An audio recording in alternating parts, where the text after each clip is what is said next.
sanya niyya a cikin zuciyarka, sai ka yi alwala, sai ka yi sallah raka'a biyu za ka yi.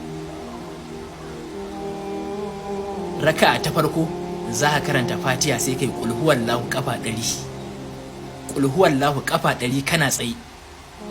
Bayan fatiha sai ka karanta qul huwallahu kafa 100 kana tsaye,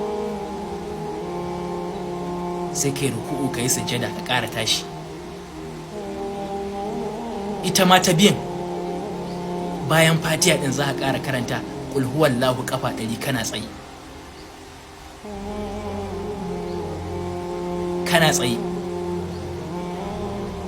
idan ka gama sai ka yi ruku'u, ka yi sujjada, ka zauna, ka yi zaman tashiya. Idan ka yi zaman tashiya sai ka yi sallama, idan ka yi sallama sai ka mai da goshinka ƙasa,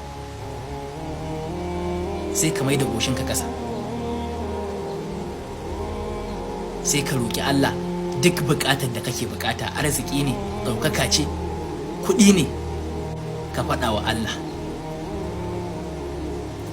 ka ɗago da yaƙinin cewa Allah ya amsa.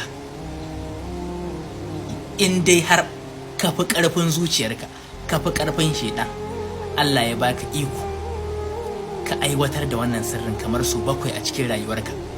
Za ka iya yi kullum har kwana 7, za ka iya yi ka yi yau bayan wani lokaci, ka yi kamar su 7 a cikin rayuwarka.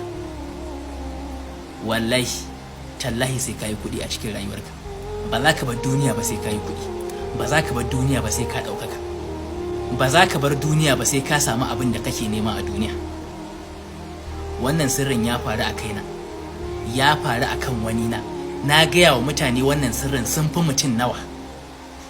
Wallahi tallahi bukatarsa ta biya.